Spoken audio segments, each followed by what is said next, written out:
There are many different ways to play nowadays, and this is one of those many ways. But it also comes with a built-in Pi, because this is the portable Pi. Yeah. So let's take a close look at the first one. You have all kinds of different versions when it comes to the button configuration, the joysticks, but also when you're looking at the kind of software you're going to get. Both devices will come with the same kind of parts. And I mean with parts, extra buttons and a screwdriver, because you need to assemble the ball top and tighten it up. Then of course we're going to get ourselves like the 12-volt power supply with a very long cord and a barrel jack connection, because this is needed for powering on the device itself. But let's take a close look at the machine itself, because that thing is quite nice. Very nice. I like it. I like it a lot. The case design is something they have been reusing for quite a long time now, but they did upgrade the internal parts. So one of the features I think is pretty damn cool, that we can also use the HDMI port for having different options. So at the back we're going to find ourselves different connections. We have an audio jack out, of course the input for the barrel jack connection, the power, the 12 volt, the SD card, depending what kind of model, and of course what kind of brand, because this is using, I think it's original SanDisk, but this is the Ultra 128GB, and over here we're going to get different connections. Yeah, it's just the Pi actually that you're going to get at the back, but we do have like 4 ports that we can use for extra controllers, and of course the RJ45 connection Ethernet for connecting it with internet. They also implemented an extra fan for getting some cooling.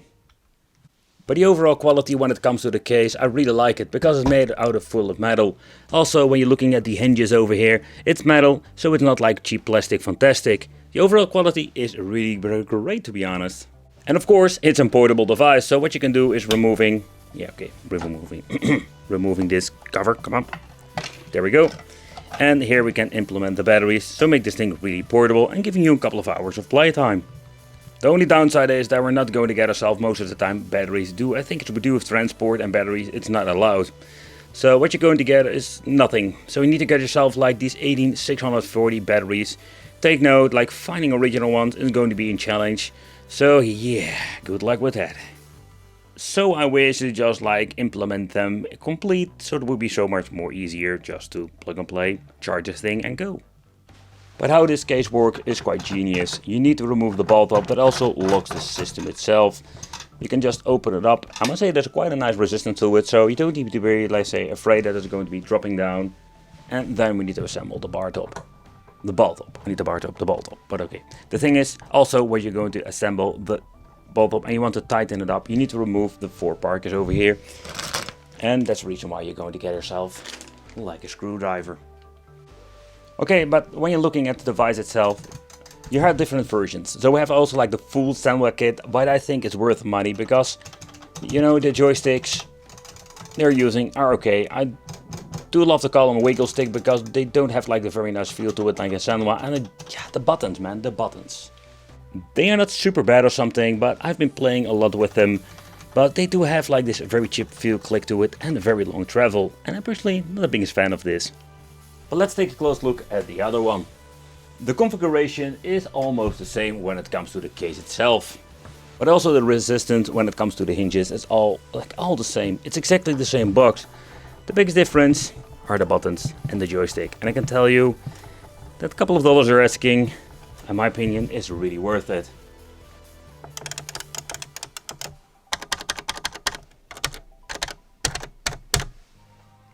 But when you're looking at both of the freaking devices, there is really minor difference, especially when it comes to the joystick.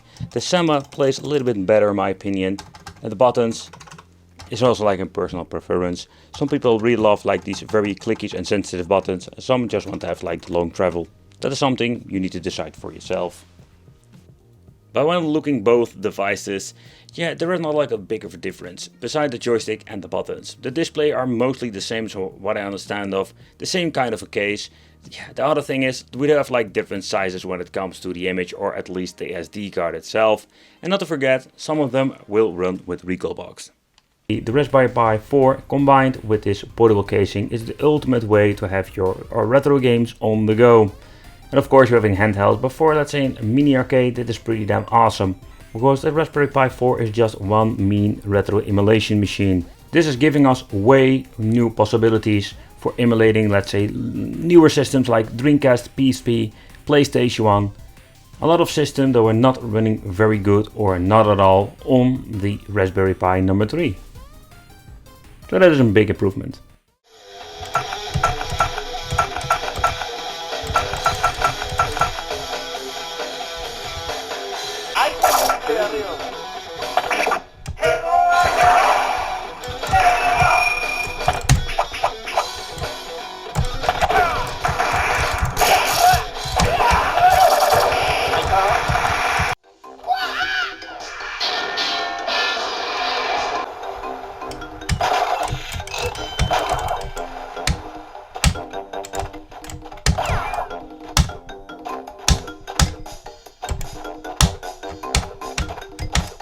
Very curious how PSP is going to run, so we're going to try out a 3-dimensional game.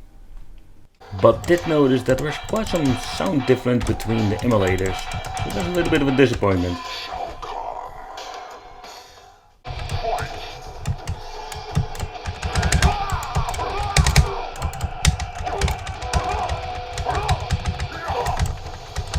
The thing that I find the Pi4 interesting for is that you can play Sega Dreamcast nowadays. So that is something that we're going to try out, and let's see how good it runs on the little Pi Portable.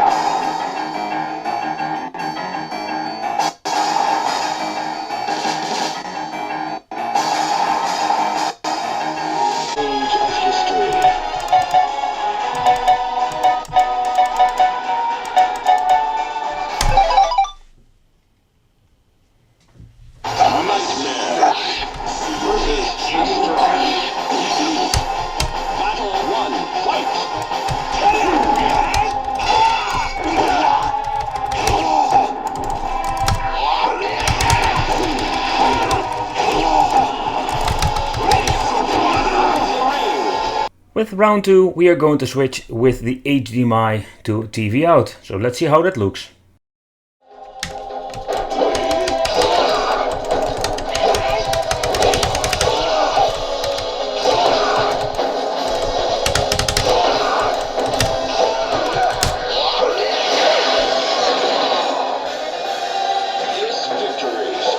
Dual display, I must say, it runs pretty smooth.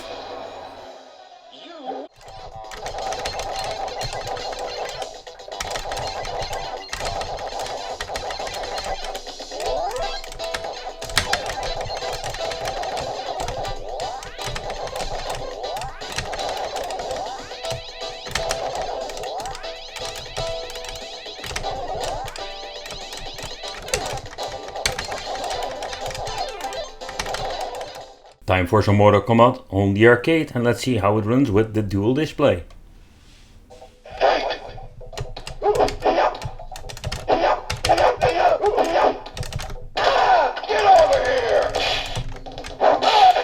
Is running very well, but what you can see with the Sega Dreamcast, not all the games are configured correctly. So I recommend just use an external controller for some games like Daytona. Here we have the Raspberry Pi number 4. This is the 4GB edition. I don't know if they sell with 8GB, but it's not really necessary for the retro emulation. Here you can see there are quite some components hooked up to the Raspberry Pi, also for the dual HDMI out. So nevertheless, it's quite interesting seeing all of these parts inside, and it's not really an easy plug and play like a Pandora Box Portable.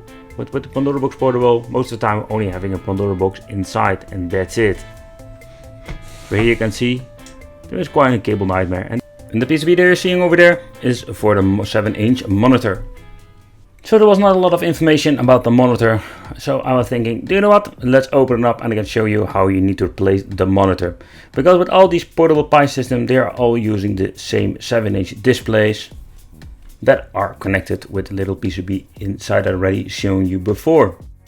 And when you remove the 4 little screws, you can see you're just going to have to lift out the display itself.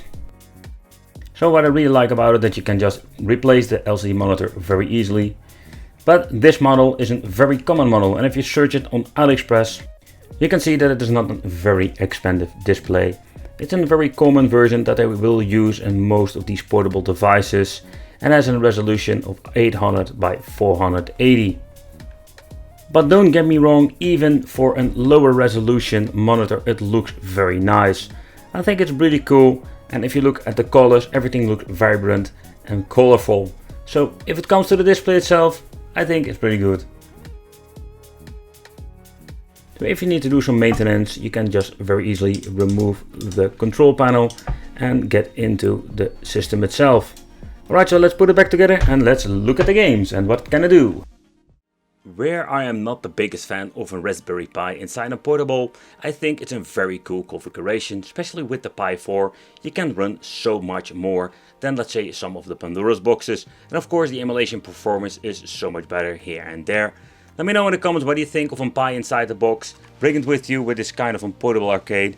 Thanks for watching, consider subscribing, hit the little bell, and it would be great to see you in the next video.